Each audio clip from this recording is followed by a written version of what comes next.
Hi, everyone, and welcome back to another episode of Catholic Table Talk podcast. This is the podcast where everything Catholic is on the table for discussion. Again, this podcast would not be possible without your continued support, whether you're watching on YouTube or Facebook. So I really appreciate that you taking the time out of your day to listen or watch it.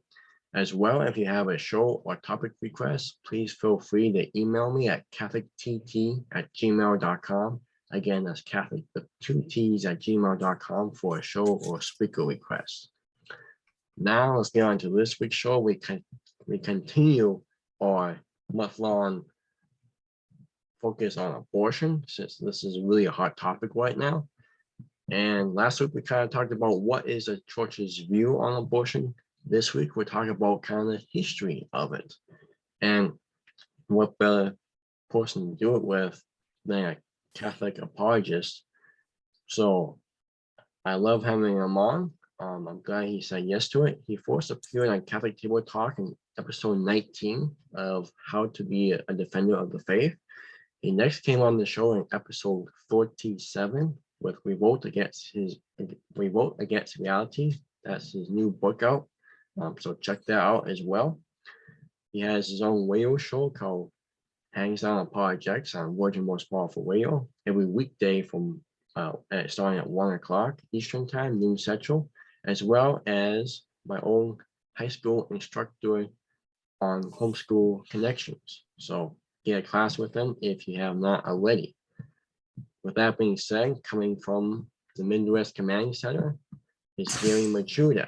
So Gary, thank you for coming back on the show. It's great to be with you, Billy. Yeah, thank you. Yes, from the Midwest Command Center to, I don't know, where do you live in the country? Are you? Minnesota.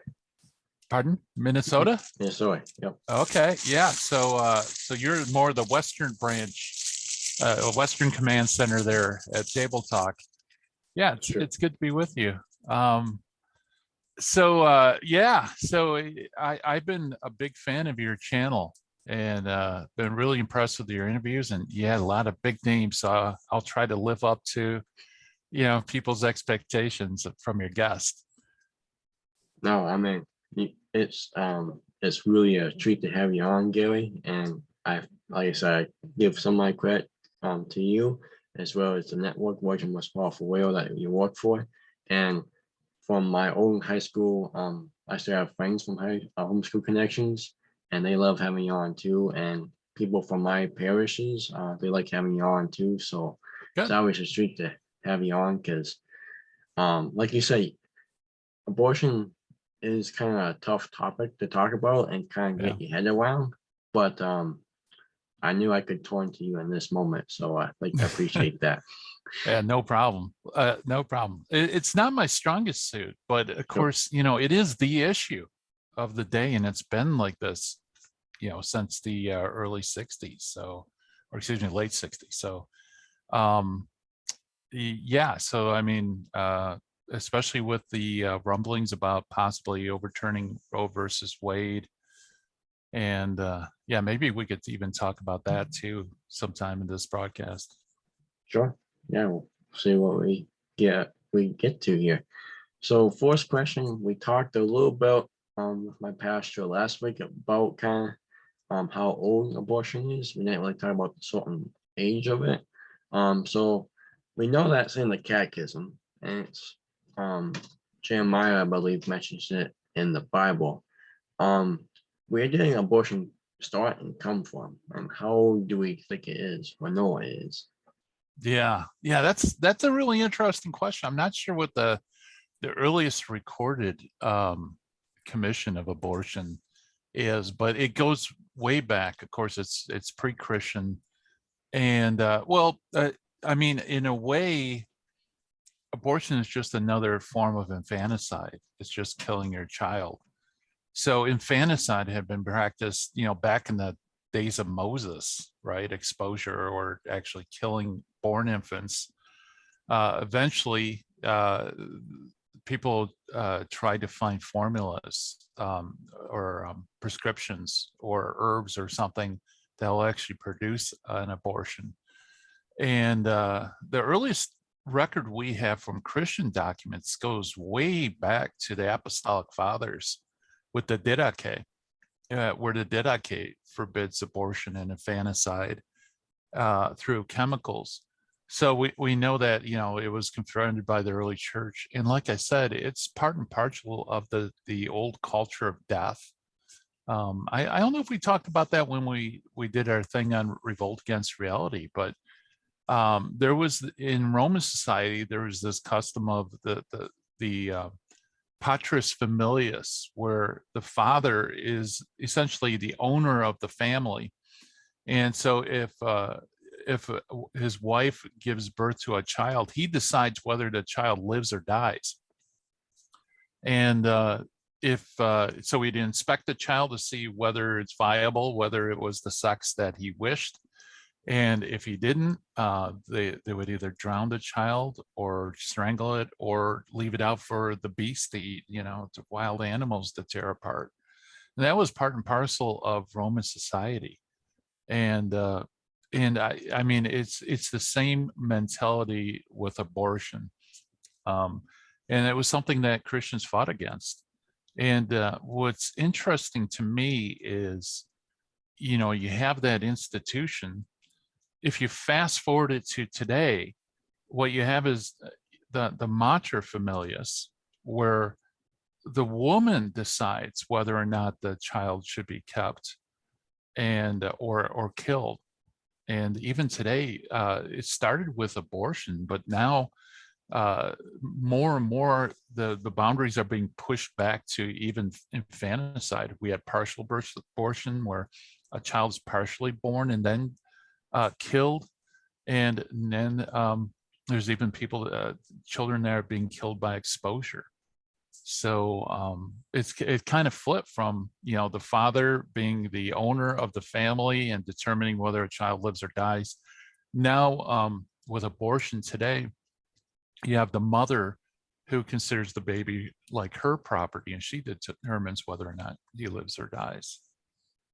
Right. I mean, yeah, I agree with you there. Like we talked about kind of last week, it was that is first of all was it was the men who was kind of head of the family. Now it's the woman. She's either doing it at her will, doing the abortion, or she's kind of being forced into it by or parents or someone else. Yeah. So yeah, it goes, yeah, I like how you put it goes way back, but it's still wrong. And to be honest, I have a not so great memory at that kind of stuff. So we might have talked about it in Revolt Against Reality. But I can't remember if we did or not. Well, So, at least, you know, it's pertinent to this. And right, it's interesting because, you know, back in ancient times, of course, the wife had no say whatsoever whether or not the child lives or dies. Today, it's the man. Men don't have any say. So you might have somebody who, like a father who wants the child to be born.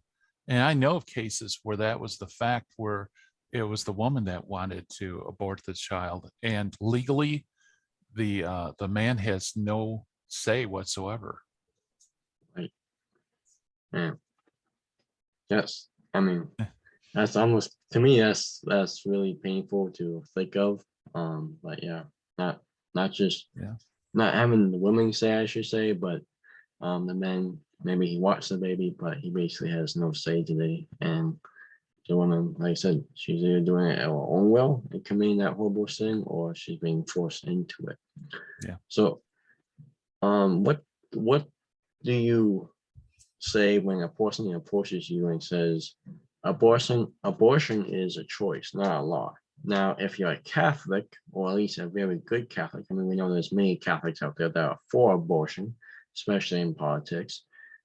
But for us Catholics, we know that it is a law still, that we don't, have abortions. But what do you say for a full choice? Full choice, right? It's a choice, not a law. Yeah. Well, you know, that's the thing with the pro-death people is it's loaded with cliche thinking, that, you know, they have these slogans that sound persuasive, but really they're meaningless. to say that something is a choice, not a law, well, everything's a choice. Whether you get up early in the morning or sleep in, that's a choice. All sin is a choice. All virtue is a choice. It's not a question whether it's a choice. It's a question of whether or not your choice is, going to infringe on the life and well-being of an innocent and helpless victim. And so to say it's a choice and not a law, well, that's kind of more of a platitude. It doesn't really say anything. I know, Billy, when I was younger, the slogan was, well, you can't legislate morality, And the funny thing is like how times have turned now, in our age, it's like everything, morality is or really immorality is legislated. Right. It's like, so there are right laws and wrong laws too. And the question is, whether it's a just law or whether it's not just law. But to say, it's a choice and not a law, I that just doesn't make any sense to me. I mean, murder is a choice. And you could say, well, murder is a choice and not a law. Well, yeah, it is a choice. And the reason why we have a law against murder is because it's bad for the individual, it's bad for the society, it's certainly bad for the person that's being killed. So, it's like I said, you could deal with these cliches on one level, but really there's a deeper issue. And the deeper issue is, are you ending the life of a helpless and innocent victim? And that's really the bottom line. And how do you know? That's the other thing too, Billy. We kind of touched on that before. It's like, okay, in the ancient world, the woman had no choice. It was the husband had all the authority.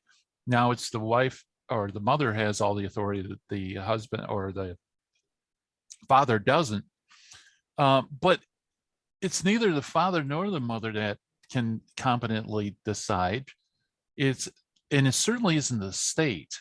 And I think you're probably going to touch this on a later podcast, but for me, it's like the state isn't competent to decide whether or not someone is a human being entitled to all the rights and privileges of being a human being. That's more of a religious and philosophical question, right? It's not a political question. We don't decide what counts to be a human by a vote.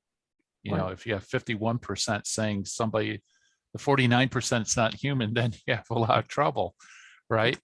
So anyway, I'm kind of ranting and rolling on that, but yeah. So I when I hear slogans like that or cliches like that, to me it boggles the mind that I don't see what the force is.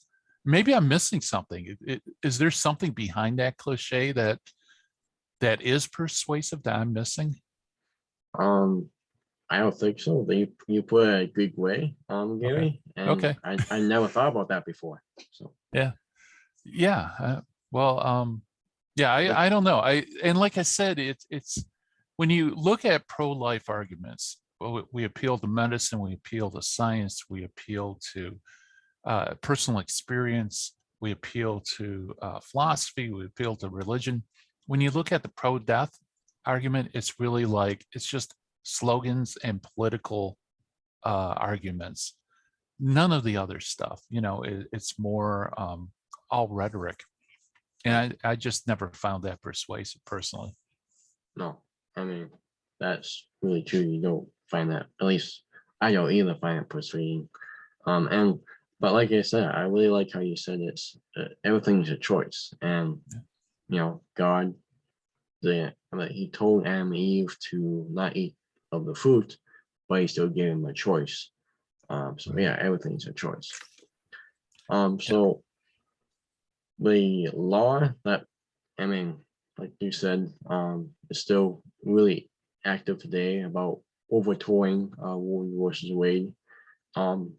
Someone approaches you and says a law that changed, was it? I believe it was 1974. Did I have that right? Yeah. Was it 72 or 74? I'm trying to, in the early 70s. I know that. Early yeah. 70s. Okay. In the early 70s, that was a long time ago. So why do Catholics still why don't Catholics leave it alone? So to say. But what would you say if someone came up to you on the street and said that? Yeah, well, because the morality of the action hasn't changed. In fact, if anything, we're a lot more culpable now than we were back then. Back in the 70s, fetal imaging was very primitive, and someone could make a case that, we don't really know much about fetal development, and for all we know, it could just be a pre-human tissue that is being aborted. And I don't think in the 70s that would really hold water, but at least somebody can make the case. And in fact, there was a justice, I don't remember his name, in one of the opinions on Roe versus Wade, that said, if we ever found out scientifically that the baby is a viable human being, then this changes. Well, then you fast forward to today, and we have all 3D ultrasounds, we have imaging, we know so much more. And, if anything, now we're more culpable because now we have better knowledge of what we're doing. Scary thing is, a lot of people on the pro-death side, it isn't before they used to say, well, it isn't a baby, you can't say it's a baby. That's changed to, well, I still have a right to kill my baby, and which is very frightening. The other thing too is, see, Billy, whenever I approach this topic, I like to keep it more on the level of that the state is overreaching its authority, like I mentioned before, right? Because this isn't a civil matter, this is really a religious and philosophical matter. The Supreme Court and the branches of government don't have any special competency to determine and define what is and what is not humanity. And so, since it doesn't, and I don't know how anybody could argue that they do, because like I said, it's rooted in religion, it's rooted in philosophy. So if that's the case, the state should presume that the unborn baby is human and entitled to rights until it's proven otherwise. I think that would be the most prudent step.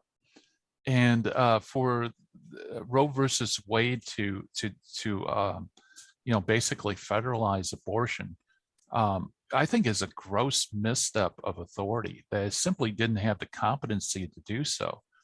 And so that kind of also is another way you could answer that question is, well, why are Catholics still opposed to it? Well, it's still an overreach of authority.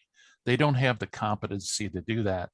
And what they should have done is just assumed the humanity until proven otherwise. I think for me, that's the area I'm most comfortable in. And then, of course, then you could bring in the advancements in medicine and things like that to show that, now today, we know better than ever that the only difference between an unborn baby and a born baby is location. It's just a question of development and location. And, it's almost like it's almost a parallel to slavery. You had some states that allowed slavery, some states that didn't. So if you were in one state, a human being could be property of another. If you're in the other, that was outlawed. But someone couldn't say that, changing location changes humanity, that suddenly somebody becomes a human if they cross a border, to adjacent city. And if that's true on the state level with the slavery, it's certainly true with life, because like I said, biologically, now we know it's really more of a change in location than anything. Right. I like how you put the slavery parallel to it. Yeah. I think that's a great example, because you see in the news, if Roe versus Wade gets overturned, some states are allowed to do it at their own will. You can see what states will still have abortions and what states won't. So that's a great example of it. And one quick question on this, Gary. I mentioned this to my pastor last week. Mm-hmm. Someone comes up to you and asks, the same question: why don't you Catholics leave it alone? And how I feel about this I would just come out and say it's against the fifth commandment to kill someone. So why would you kill your baby? If you don't want, if you're against killing altogether at any age, then why do you kill your baby? Is that a good argument to make? Yeah, actually, scripture is more specific. It's not just thou shalt not kill, it's thou shalt not murder. Right. So something that important to keep in mind, especially sometimes they'll bring up capital punishment as like a foil. Well, you Catholics are against capital punishment, but that there's some sort of hypocrisy or in regards to that. So I think apologetic wise, it's good to focus on, that it says thou shalt not murder. The only wiggle room I would see, Billy, would be that someone could then have to argue, well, it's not murder because it's not a human being that's being terminated. That's really, I think, the only wiggle room. But you're absolutely right, though. The morality or immorality of something doesn't change with time, Right. although there could be different circumstances. So and that's exactly the case with capital punishment. In society, there was a time where people were so dangerous that that the only way to protect society was to execute people.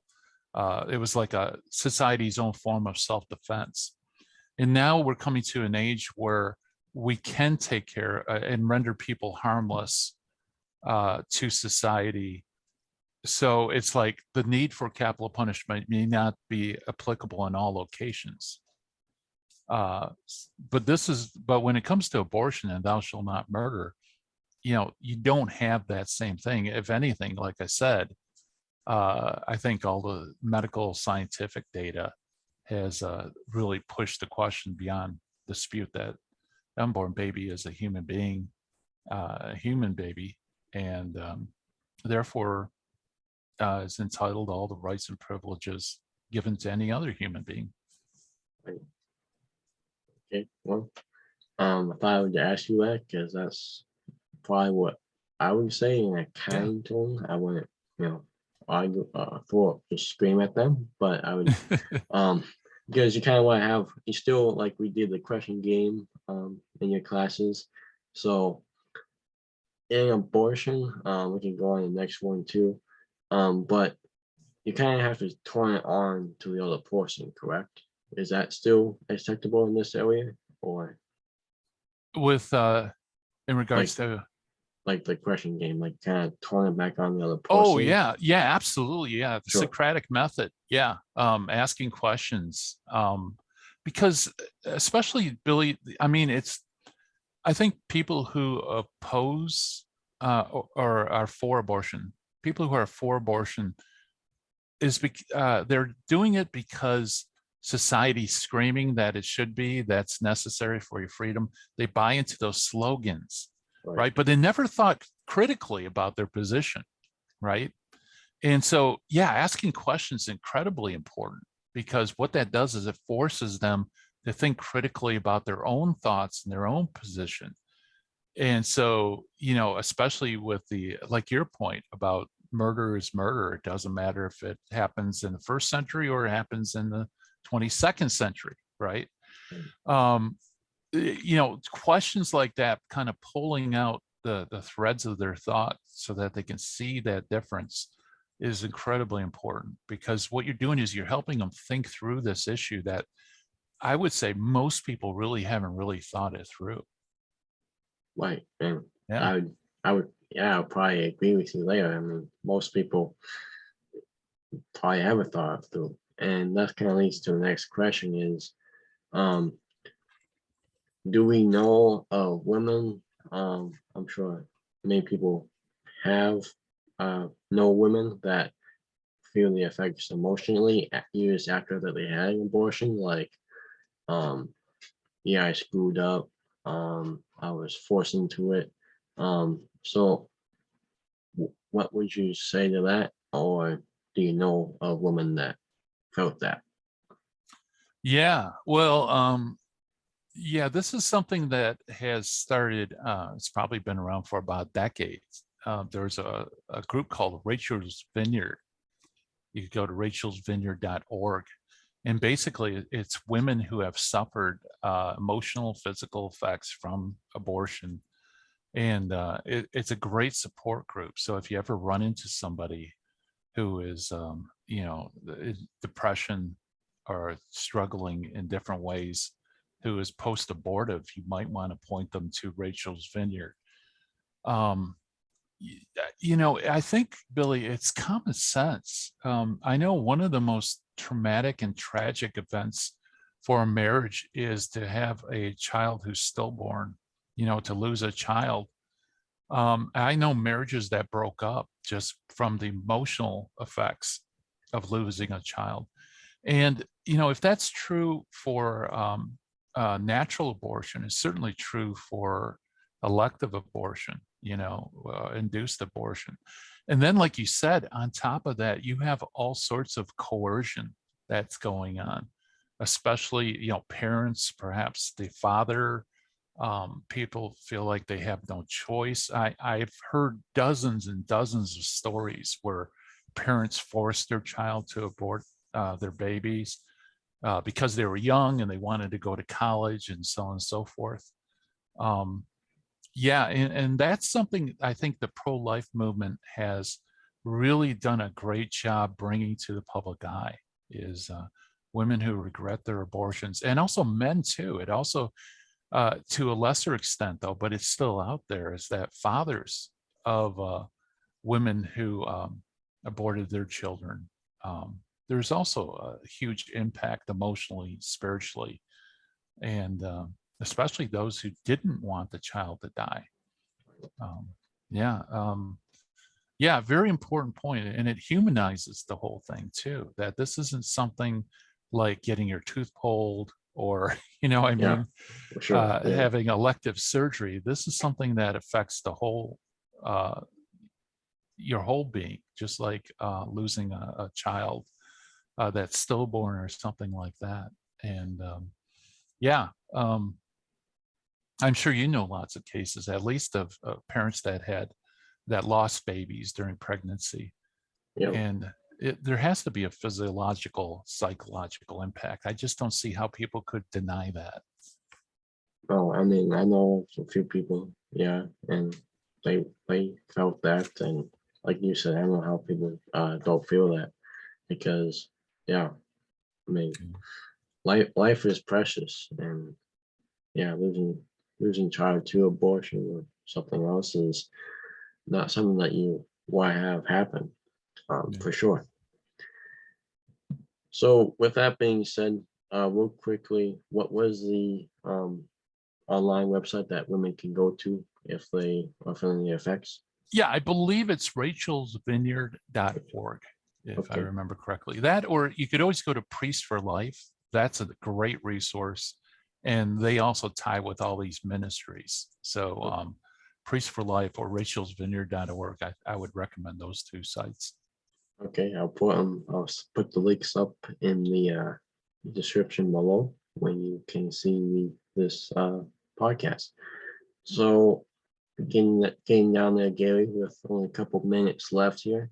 With that being said, what are some really good books? Because you're a great writer, you're a great author, and you have fabulous, great books, and you have Thanks. you during homeschool connections classes, you recommend great books. So what are some good books that people should get to read and fight against abortion? Yeah. Well, I would recommend you go to Catholic Answers site first and Sure. foremost. Right. That's the go-to source for information. They got a lot of great books. Darn it, I had something up here and I just missed it. There's a new book that came out. Let's see. Trent Horn, by the way, that's another resource I could recommend. Of course, Trent Horn, before he joined Catholic Answers, He did a lot of on-campus pro-life, face-to-face dialogues, debates, on abortion, morality of abortion. So I really highly recommend anything Trent Horn has, especially on life issues, because he's been there. You know, he was in the trenches. He knows the arguments. He knows the comebacks, and he's got a couple of resources there on Catholic.com that you can refer to. It's because I always like apologetic sources that have actually been in the trenches and know the arguments and the nuances. Also, Janet Morana has a brand new book out, and that's why I was trying to look up really quick, because I had the website up and it left. Let's see if I can look it up really quick while I'm talking here. But Janet Morana, you might be familiar with, is she's associated with Priests for Life. They have, and she's often on EWTN. She's been in the pro-life movement for a while. She's a author and a speaker, very articulate. In fact, I had her on my radio show. Oh, okay. It's Everything You Need to Know About Abortion. It's a brand new book. And I had a review copy and I interviewed her, and it's fantastic because it will take you through the whole history of the struggle with abortion. And the thing is, Janet, since she was there since the inception, she knew all the big players. And this book is really written more for like youth than like a more scholarly thing. But she tells like inside stories. For example, she knew Norma McCorvey, who was the Roe versus Wade. She knew the Bernard Nathanson, who started NARAL, National Abortion Rights Action League. She knew him personally. She knew all the main players. So as she's telling the story about abortion, she's telling you the backs, you know, the things that you wouldn't hear anywhere else. Like, for example, Norma McCorvey, for Roe versus Wade, she contacted her lawyer about the suit. They picked it up, and they basically had no contact with her. She didn't hear anything until the very end. Yeah. It was just a political football that they just, you know, ran through the court system. It really didn't have anything to do with her.